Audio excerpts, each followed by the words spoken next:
This Cessna plane was passing over Kalahari Desert. The 5 people sitting in it were traveling the memorable journey of their life. Only a few people are lucky enough to see the wildlife and desolate deserts from the sky. But this beautiful journey of theirs was soon going to be the worst incident of their life. In the middle of Kalahari, where it is impossible for a human to live, a problem occurred in their plane and the pilot crashed the plane.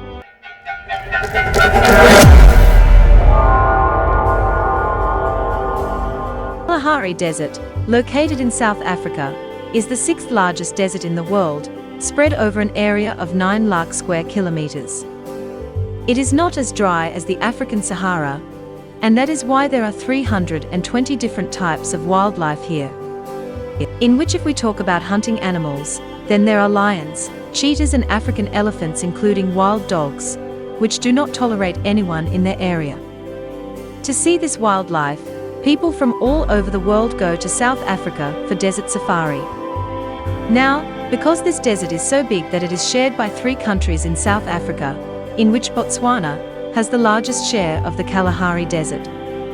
In Botswana's capital, Gaborone, a courier company's executive director, Plessis, chartered a private plane. He wanted to take his friends to a village called Maun, 600 kilometers away, showing them the magnificent views of the Kalahari Desert. The purpose of this trip was to cover a business event along with the adventure. In this flight, his friend Mike Nikolic and his wife Lynette Nikolic, along with Nap Grorik and the pilot Costa Markanadatos, were also on board. This plane was a twin-engine Cessna 414, in which these 5 people got very excited and boarded. As soon as the takeoff, the plane was passing over Kalahari and heading towards Monday. This journey was 2 hours long, but after an hour, Lynette, who was already very nervous, saw oil leaking from one of the wings of the plane. At first, she thought it was normal, but then she couldn't help it and she shared this with her husband. When the pilot Costa was told, he carefully shut down the plane's engine, which was leaking oil. According to the pilot, there was no danger in this, because there was still one engine left in the Cessna 414.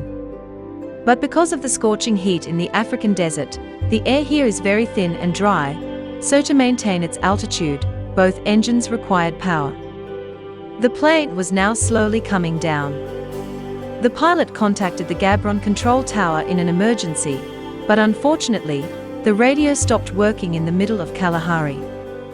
Now there was only one way to save the plane, to land it at a straight place by itself.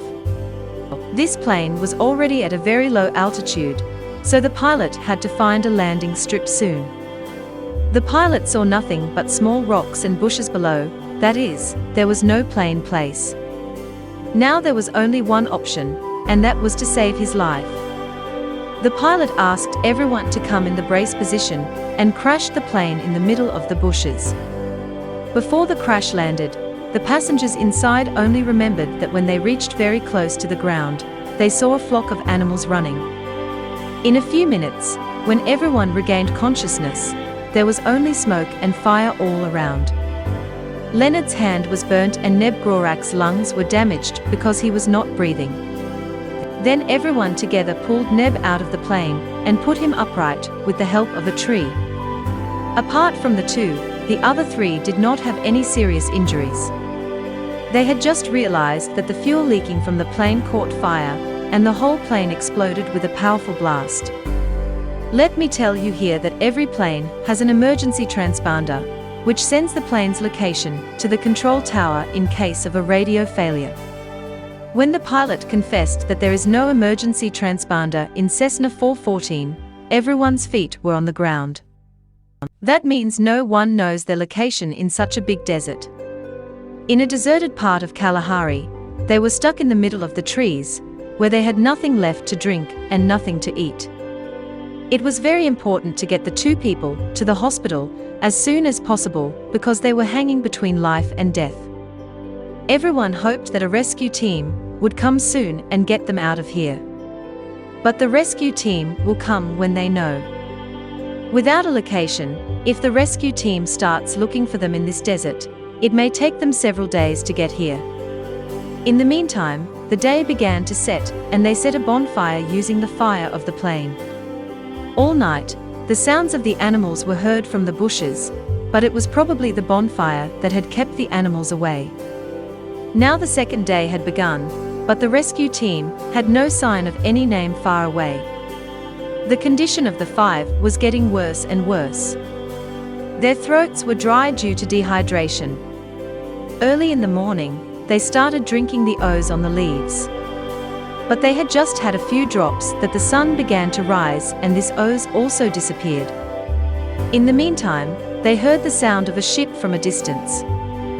Hoping that the rescue team has reached here, they closed their eyes in the sky. They saw that a passenger plane was passing right above them. They left smoke, called out, but everything was useless because it was almost impossible to notice them from such a height. Now they could see their death here. Here they will either die of hunger, or if they come out, they may be prey to the hunger of the animals. Finally, the executive director, Carl, and the pilot decided to help in this dangerous desert. This decision was very dangerous, but there was no other option. They left the injured behind in search of help. The second day was also about to end. The condition of the crash site, Lannet and Nap, were getting worse. The heat that had been raining fire all day had dehydrated them further. On the other hand, even after Carl and the pilot walked all day, they did not find any special water hole. The next night it suddenly rained, but it was for so little time that the injured on the crash site could not collect water in anything. The plane crash had now passed 2 days. Carl and the pilot Costa kept walking in the desert and bushes, but they did not see any human or any water reservoir. Now they began to doubt whether they were going in the right direction or not. On the other hand, the crash site, Nap, now began to have panic attacks due to extreme dehydration and damaged lungs. Because he had been standing straight for the last 2 days, he decided to go alone in the jungle. He went a little further and found the rainwater collected in a tree hole. It was hardly a glass of water, which everyone shared and drank. The third and fourth day everyone spent as if they had lost their courage and were just waiting for their death. The insects had spread on the wounds of the Lannet, so on the other hand, Carl and the pilot Costa had been walking for the last 4 days.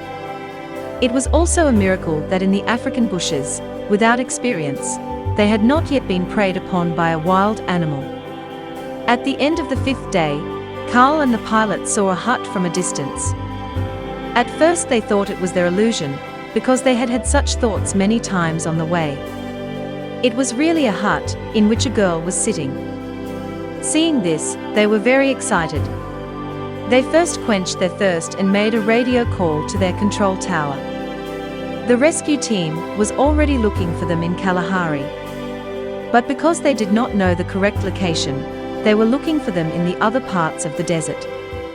On the 6th day of the crash, early in the morning, all 3 friends were out of breath on the crash site, as if the helicopter's sound had filled them with life.